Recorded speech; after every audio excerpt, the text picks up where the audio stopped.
The first step is to get out the packet. It should be the last bit of stuff that you have from our last drop-off of art supplies way long time ago. And this one should say Ladybug on it. You should have a white background paper, and you should have red and black. And this is all you really need for this project, other than a piece of computer paper. And we're going to talk about that in just a minute. So you will need this. If you have some very cool print of wrapping paper, that's kind of a little dense print that doesn't say happy birthday all over it, but maybe a flower or a stripe, you could use that. Here I have a piece of, a printed paper that comes for scrapbooking. And so you could use a piece of this too if you have scrapbooking paper around the house. Wrapping paper will also do if it's the right kind of print, like I said. But for most of you, a piece of computer paper will be fine. And you need to cut this computer paper 9 inches by 7 inches. All right. We're going to start off creating the background for your ladybug. And if you have printed scrapbooking paper or wrapping paper, you don't have to do this step. But if you don't have it, we're going to do a nice watercolor wash on this paper. Excuse me there, dropped my watercolors. So that we might have some color in the background of this picture. And so when I'm doing a watercolor wash, I have my usual things. My watercolor tray, which you can still see is kind of dirty. Eek. And I have my bowl of water and a brush. And basically, water should always be on the same side as your brush. What I'm going to do is create that wash by putting a puddle into the blue. And look at all that water I'm dragging over there and making a really big puddle. You see the puddle right here? Absolutely. Once I get a nice puddle and stir it up a little, I'm going to drag some of that puddle over to my tray. And that is what I'm going to paint with. We're going to paint with the puddle. So we need plenty of it. We're going to cover this whole paper. And if we run out of paint, we can always put more water into the color, stir, and drag it over here. And once you have it, there's my puddle. Then what you're going to do is you're going to start coating the paper from top to bottom. Ooh. And we're going to create a nice blue background for our ladybug. Now, you will notice if you are using computer paper that the paper will get really dark in some spots because of the water. But when the paper dries, you won't notice that at all. So I'm going to make more puddle. Bring my puddle over to the tray, and then you're going to complete the painting of the background. This shouldn't take too long, but you will want it to dry before you actually start creating. So we're going to jump ahead here, and I'm going to keep painting, and then we'll connect up to see what happens after you paint your paper. Now my paper is dry, and I did a quick dry by using a hair dryer. And you can do that if you like to speed up the process. It's perfectly okay. And as you can see, when you paint a large area with a watercolor wash, it sometimes is difficult to get it even. And in this case, I kind of like the textury background, and it'll look good behind our ladybug. So I'm going to go with it. So the next step, whether you're using your painted computer paper or whether you're using some scrapbook paper, either way, is to kind of scallop or make a little trim around the edge so that it's not just square and plain.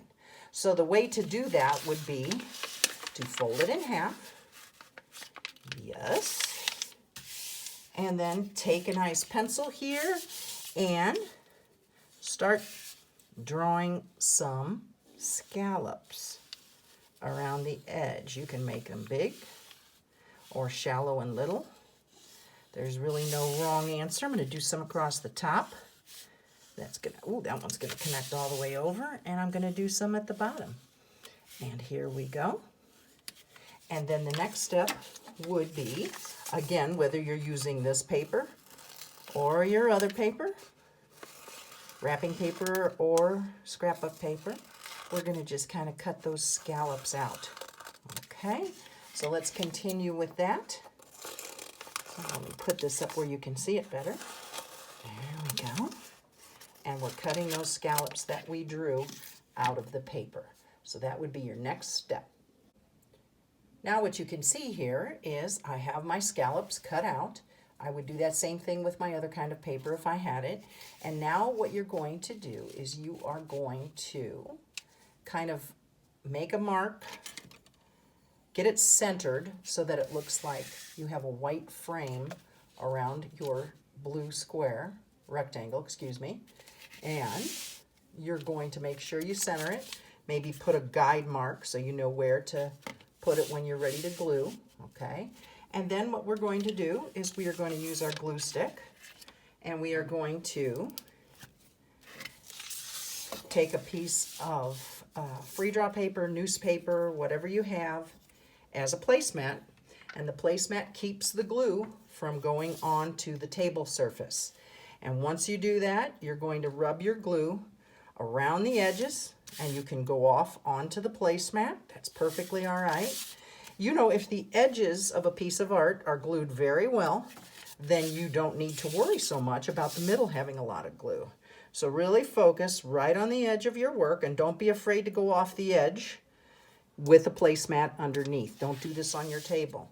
If you want, you could just do one stripe right up the middle too. That won't hurt. Or an X. I do that sometimes. So let's take a minute and let's glue either our scrapbook paper or your blue painted paper onto your white background, making sure that you put it right in the center. Got it? Okay. Now that I have my blue paper glued to my background, I have a decision to make. You know, artists always are making decisions about their work.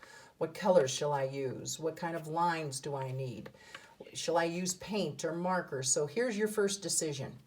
Would you like your paper to be in the portrait position, vertical, more tall, or would you like it to be in the portrait position and have it a little narrower from top to bottom?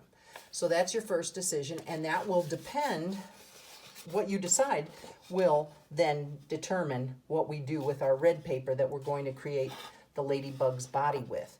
So make your decision, tall, portrait position, or horizontal in the landscape position.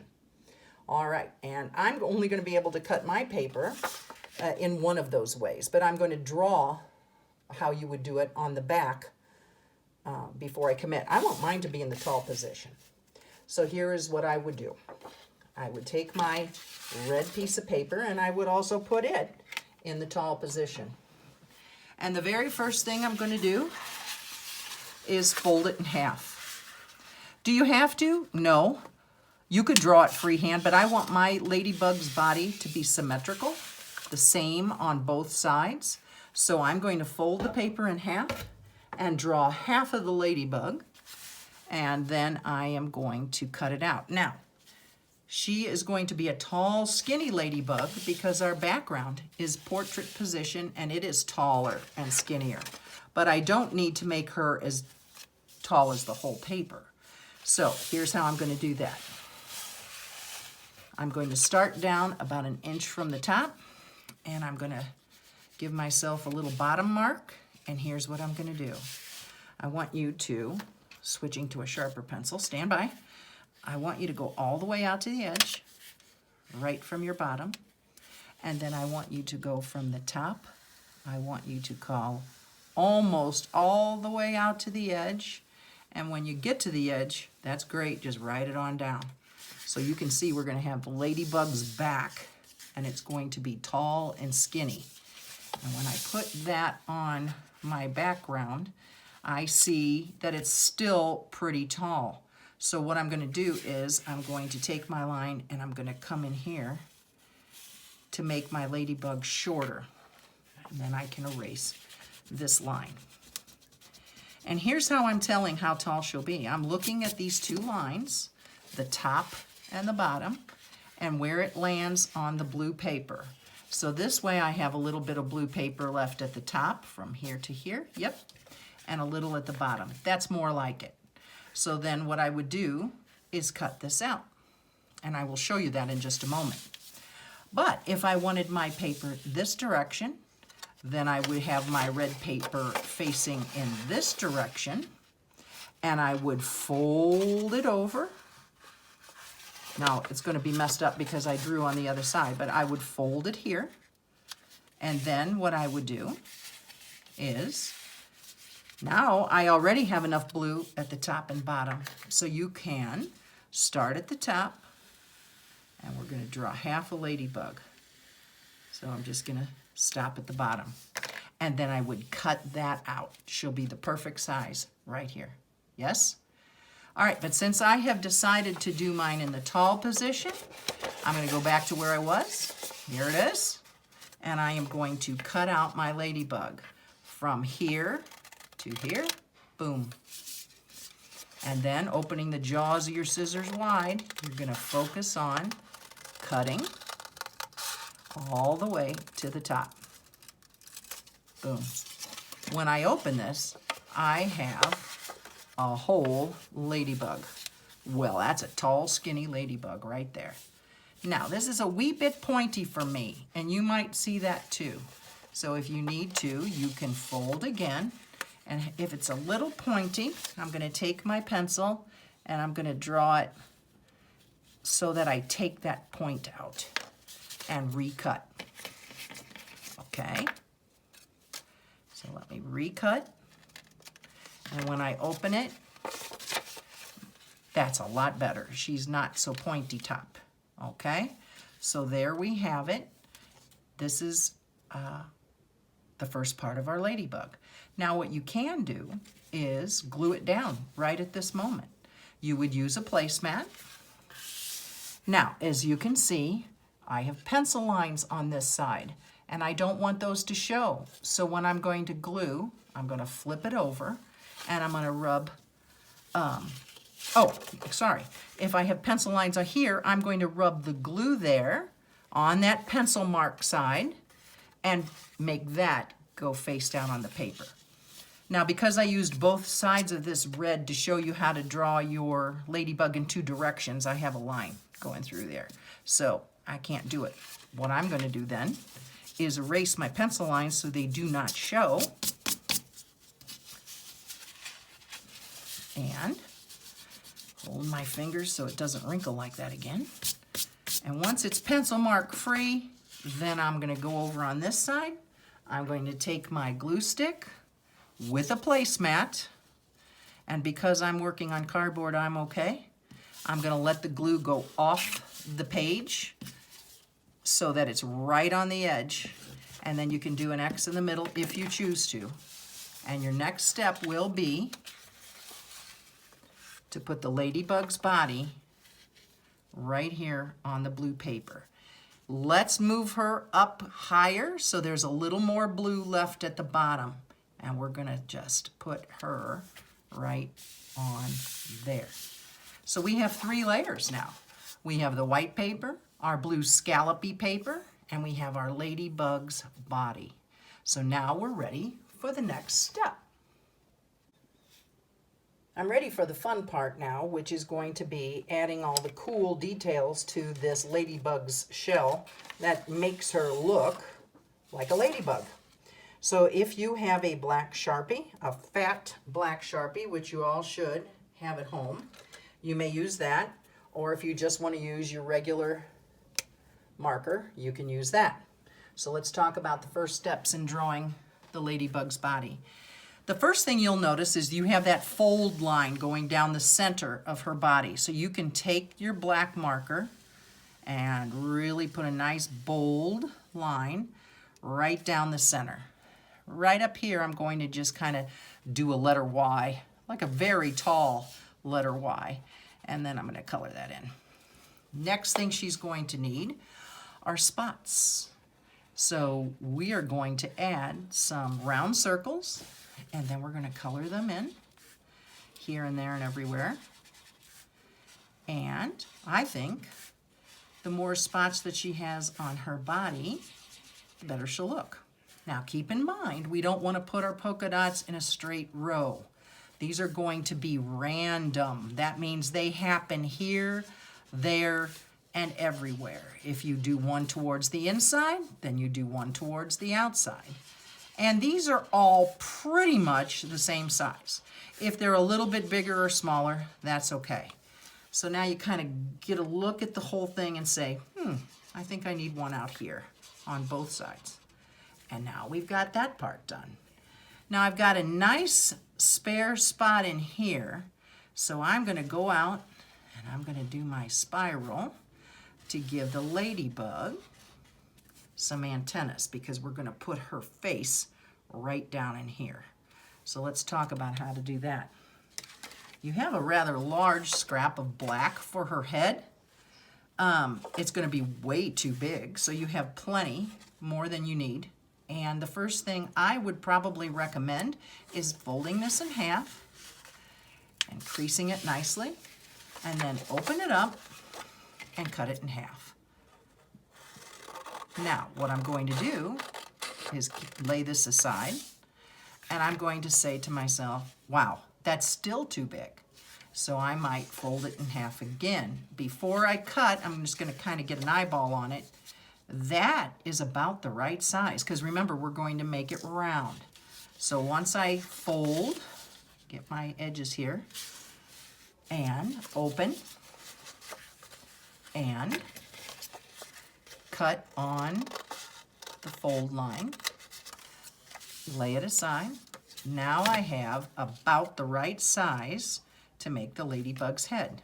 All right, so here's what we did in art class. You can do this one of two ways. You can take and cut the corner off, raise that elbow. There's the first curve, turn, cut the second curve. Oh, lift your elbow way up in the air. Yes. Do you remember how to do this? Take a big bite, and as you cut, you curve. And little by little, we cut off our corners, our rough corners, and when we're done, we have the right size for our ladybug's head. Make sense? Now, if you're like, yes, I know we've done that many times in class, but it's not my favorite thing to do, you can also do it this way. You can take your extra piece that you have, and I don't know if you can see a regular pencil line. Let me use my white pencil. You can kind of draw an oval on the paper, and you're just going to use your edges as a guide. It should touch the sides, the top, and there you go. So you're kind of fitting an oval that you draw inside your square. Now, artists are always concerned with proportion. That means that the parts that go together are the right size for each other. We've talked about this before. When you draw a person, you don't want a great big head and a little bitty body. It looks funny. You want the Goldilocks effect. Remember how we talked about that? Not too big, not too small, just right. So you can hold your ladybug head up there, and that looks pretty good to me. But if it were too big, you could take a pencil and draw inside, just around the edges, but even with what you've cut the first time, and make it smaller. I happen to like this one, and so I'm ready to glue it on. So let's do that. Once you cut your ladybug head, let's glue it on. My ladybug has a head. I'm excited. So the next thing I'm going to do is add her eyes and a nice big smile. Of course, we want a jolly ladybug. And so what I'm going to do is take just a scrap of computer paper. Doesn't matter how big. You can always cut it down. But I'm going to fold a little here. And I'm going to cut this extra off. So I have basically 2 pieces of paper here. Okay? And then I am going to draw a pretty good size circle. You can trace something. A dime might be the right size. Again, proportion. I like big eyes. Well, there we go. That might be the right size. So once I have this, with my paper still folded, I'm going to cut it out. And here you go. To cut a circle, open the jaws, and as you're closing the jaws, turn your paper with your other hand so you can go right around that curve. Make sense? All right. So the first thing I want to do is see, how do those look? Ooh, kiddos. Those look good. So I would go ahead and glue those on. So let me do that real quick. I'm going to use a little tiny placemat here and just kind of hold with one finger and rub the glue. Put it on. All right, got it. My other eye flew away. Oh, here he is. Now, I wonder if you noticed a mistake Mrs. Barnes just made. Do you see that I didn't put the glue on the other side and I have pencil marks showing? So when I look at this guy, I got to make sure I am putting the glue on the side that has the pencil marks, so when it gets glued down, the pencil marks won't show. And you can put those eyes kind of close together. There they are. Okay. Now you should have, from your Anansi project, you should have a white oil pastel at home. So when we add his smile, I'm going to use my white colored pencil. You can use a white colored pencil if you have it, or you can use your white oil pastel that you still should have on hand from doing your Anansi web. And I like to make some little cheeks. Yeah. And now he is kind of no eyeballs. So there again, remember all the options that you have for eyes.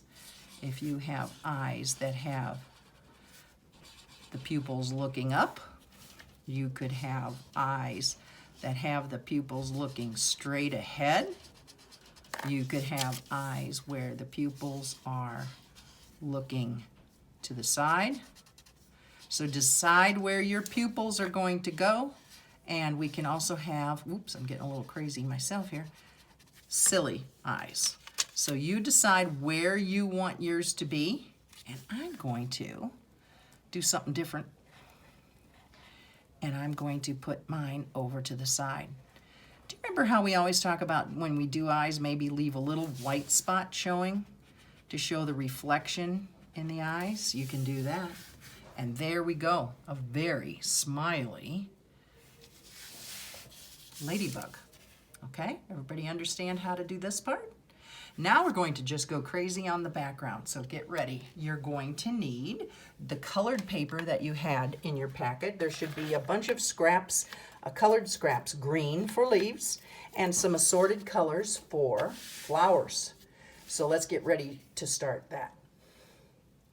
Before we start cutting any flowers out of colored paper, I want you to take, if you have them, 2 colors of green marker.